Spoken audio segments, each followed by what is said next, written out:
नमस्कार दोस्तों। Ocean network में आपका स्वागत है। मैं हूं ओमकार चौधरी।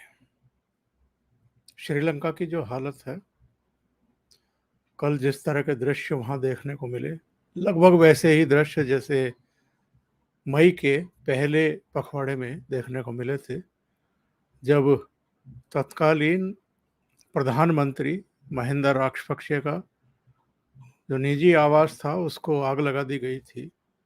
उनका परिवार और वो दोनों देश छोड़ करके चले गए। वैसा ही दृश्य कल भी देखने को मिला, जब राष्ट्रपति भवन में लोग घुस गए और शाम होते होते जो मौजूदा प्रधानमंत्री है विक्रम रानिल सिंघे, उनके निजी आवास को आग लगा दी गई।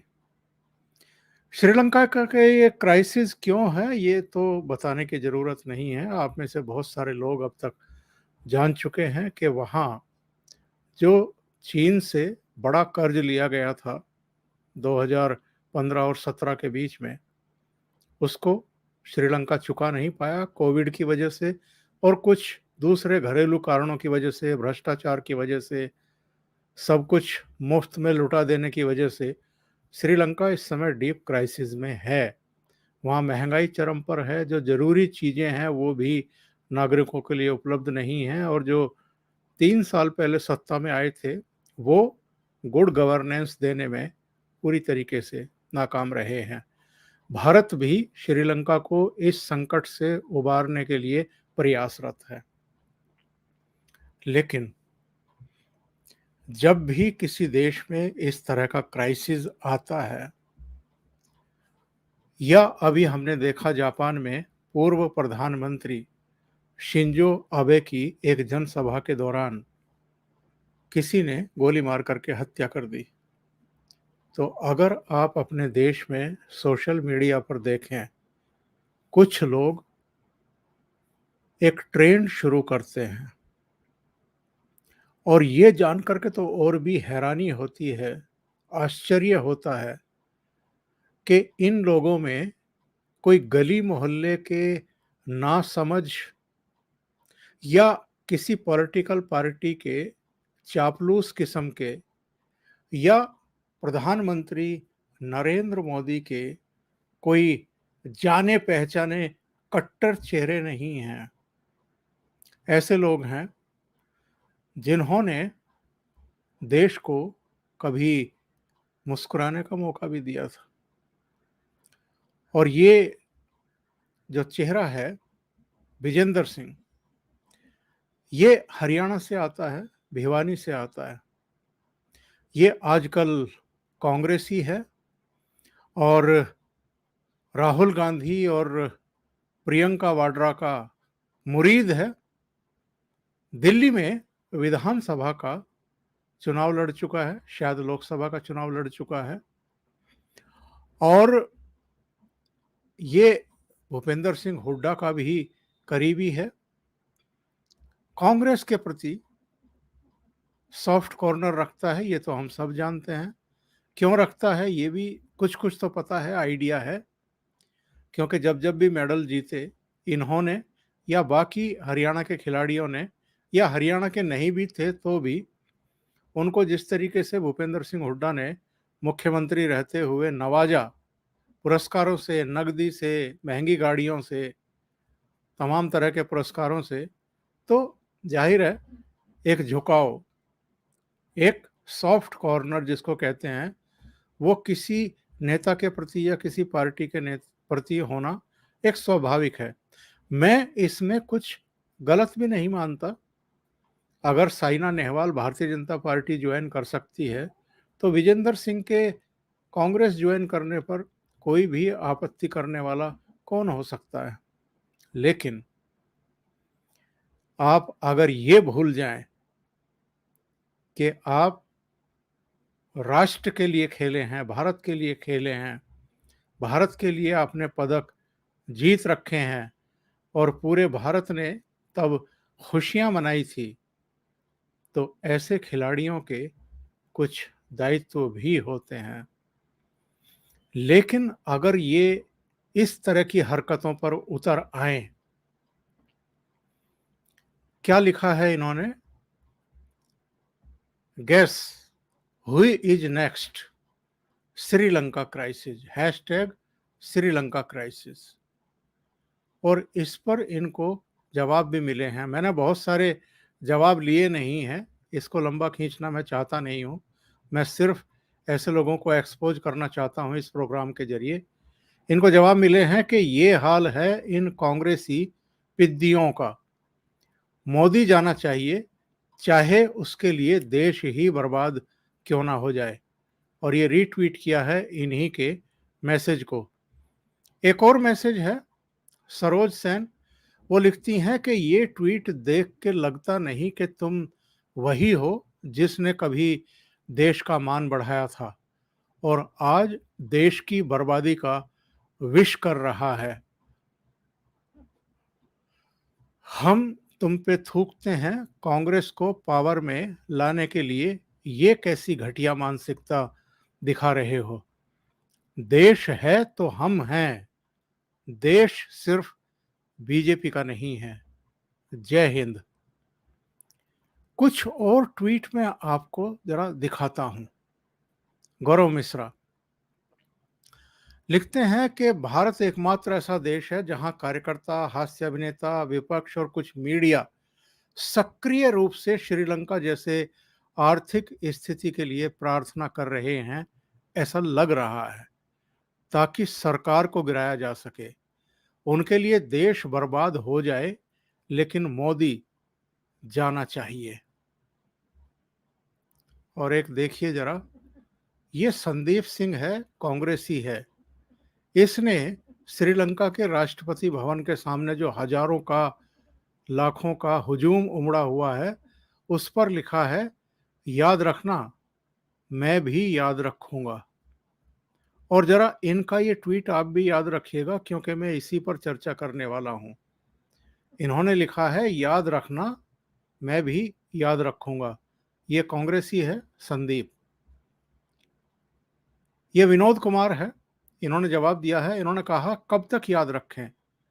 ट्रिपल तलाक पर भड़काया, शाहीन बाग पर भड़काया, कृषि कानून पर भड़काया, अग्निवीर पर भड़काया, लेकिन कांग्रेस का भड़काना काम नहीं आया। कांग्रेस एक भड़काऊ पार्टी बन करके रह गई है। ये एक रिटायर्ड आईएएस हैं, जरा इनकी मनोकामना देखिए, ये क्या कह रहे हैं। इन्होंने लिखा, इन्होंने वो एक फोटो डाला है जब श्रीलंका के राष्ट्रपति परिवार के साथ प्लेन पकड़ करके हवाई अड्डे से जा रहे हैं। इन्होंने लिखा कि 3 साल पहले ही श्रीलंका के लोगों ने प्रचंड बहुमत से इसी गोतबाया राजपक्षे को राष्ट्रपति चुना था।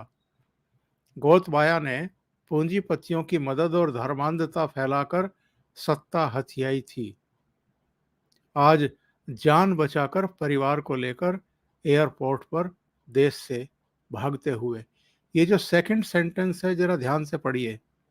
गोतबाया ने पूंजीपतियों की मदद और धर्मांधता फैलाकर सत्ता हथियाई थी। शकील अख्तर, ये भी पूर्व पत्रकार हैं। अब पत्रकारिता करते हैं नहीं करते हैं मैं नहीं जानता, लेकिन कांग्रेस की चमचागिरी करते हैं, ये सबको पता है। इन्होंने लिखा, जयसूर्या ही महान निकले, सचिन बहुत पीछे छूट गए। खिलाड़ी या जो पहले इंसान है, उसका सबसे बड़ा गुण होता है निर्भयता। खराब हालातों में अपने लोगों के साथ खड़े होना। जयसूर्या ने जैसे बैटिंग में करते थे, वैसे ही यहां रिस्क लेकर बता दिया कि असली हीरो वो है। गॉड ऑफ क्रिकेट कोई भी बनता रहे। ये क्या चाहते हैं कि सचिन तेंदुलकर भी, जब ये अग्निवीर का को लेकर के आग लगाई जा रही हो, जब लोग सड़कों पर उतर रहे हों, ट्रेनों को रोका जा रहा हो, ट्रेनों को जलाया जा रहा हो, तो ये चाहते हैं कि सचिन तेंदुलकर भी लोगों के साथ खड़ा हुआ दिखाई दे। तभी इनकी नज़र में वो क्रिकेट के भगवान माने जाएंगे। एक और ट्वीट देखिए, ये है उमा शंकर सिंह। ये एनडीटीवी का है।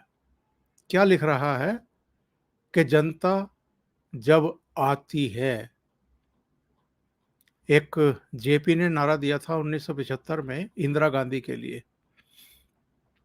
कुर्सी खाली करो कि जनता आती है। और इन्होंने लिखा है कि जब जनता आती है। तो इनके इशारे समझो, ये क्या कहना चाह रहे हैं। इनके सारों के ट्वीट आप देखिए और इनकी मंशा क्या है, ये चाहते क्या हैं, ये जरा समझने की कोशिश करिए कि ये लोग किस तरह का वातावरण देश में बनाने की कोशिश कर रहे हैं, क्यों कर रहे हैं। और जैसा अभी एक ट्वीट में जवाब भी दिया गया था इन लोगों को कि आप लोगों ने कोई कसर बाकी नहीं छोड़ी है। जरा याद करिए, जब विमुद्रीकरण का फैसला हुआ था, डीमोनेटाइजेशन का फैसला हुआ था, तब क्या हुआ था। तब राहुल गांधी शायद 4-4.5 हज़ार रुपया लेने के लिए कतार में खड़े हुए दिखाई दिए थे और लोगों से बातचीत करते हुए दिखाई दिए थे। तब के जरा कांग्रेस के ट्विटर हैंडल, सोशल मीडिया, इनकी रोजाना की प्रेस कॉन्फ्रेंस, मोदी पर हमले, लोगों को भड़काने की कोशिश, इन्होंने तमाम उपाय किए थे। और इनका जो इकोसिस्टम है, यानी दिल्ली का लुटियन मीडिया, उसका भी आप जरा उठा करके देखिए क्या रुख था उस समय। वो लोग बैंकों के सामने जो कतारें लगी हुई थी नोट बदलने के लिए या नोट लेने के लिए, नए नोट लेने के लिए, उनसे किस किस तरह के सवाल पूछ रहे थे ताकि वो भड़कें, उनके हाथों में पत्थर आए, वो आगजनी करें और देश को अराजकता की अंधी सुरंग में किसी तरीके से ठेल दिया जाए, धकेल दिया जाए। लेकिन ऐसा नहीं हुआ। लोगों ने कहा कि हम 3 दिन क्या, 8 दिन भी, 15 दिन भी लाइन में खड़े होने को तैयार हैं। हमें मोदी जी पर भरोसा है। उन्होंने अगर कोई फैसला लिया है तो ये देश की बेहतरी के लिए, अर्थव्यवस्था की बेहतरी के लिए लिया है और हम कोई ऐसा काम नहीं करेंगे जिससे कानून और व्यवस्था की स्थिति पैदा हो। उसके बाद जब जीएसटी लेकर के आई मोदी सरकार, उस समय तो अरुण जेटली भी थे और उस समय भी इन्होंने व्यापारियों को, खास तौर से जो भारतीय जनता पार्टी का कोर वोट माना जाता था, वैश्य ब्राह्मण, यही दो कोर वोटर शुरू में माने जाते थे भारतीय जनता पार्टी के, और ये अभी तक उनके साथ चिपका हुआ था। अब तो स्थितियां परिस्थितियां एकदम चेंज हो चुकी हैं। उनको भड़काने की कोशिश की थी। लगातार राहुल गांधी गुजरात के व्यापारियों से बात करने की कोशिश कर रहे थे, तब भी लोग नहीं भड़के थे और उसको स्वीकार कर लिया। और जीएसटी को लाने का इनिशिएट भी इनकी सरकार के रहते हुए, डॉक्टर मनमोहन सिंह के रहते हुए इसको इनिशिएट किया गया था। इसको सिरे चढ़ा पाए आकर के नरेंद्र मोदी और अरुण जेटली, लेकिन उसमें भी इन्होंने आग लगाने की कोशिश की थी। जब 370 हटाया गया था तब भी यही दृश्य पैदा किए गए थे। इसके अलावा, जैसा एक ट्वीट में भी एक मित्र ने जवाब दिया था, उन्होंने बताया कि शाहीन बाग जो सीएए लाया गया था, तब तो सोनिया गांधी, राहुल गांधी और प्रियंका वाड्रा ने रामलीला मैदान में एक जनसभा की थी। तारीख थी 14 दिसंबर और संसद सत्र खत्म होने के तुरंत बाद वो रैली की गई थी दिल्ली में। तब इन्होंने भड़काऊ भाषण दिए थे, लोगों को सड़कों पर आ जाने के लिए कह दिया था। उसके बाद शाहीन बाग शुरू हुआ, जगह जगह जामिया से लेकर के तमाम जगहों पर हिंसा हुई, बसें जलाई गई, बहुत जगहों पर हिंसा बेकाबू भी हुई। दिल्ली में बाद में दंगे हुए, फिर 3 कृषि कानूनों के खिलाफ एक मुहिम, पूरा भड़काने की कोशिश किसानों को। यानी इन्होंने व्यापारियों को भड़काने की कोशिश की, इन्होंने आम लोगों को भड़काने की कोशिश की, इन्होंने मुसलमानों को भड़काने की कोशिश की सीएए को लेकर के, इन्होंने किसानों को लेकर के भड़काने की कोशिश की। और अभी जो अग्निवीर अग्निपथ योजना लाई गई है, तो इन्होंने जवानों को भी भड़काने की पूरी कोशिश की।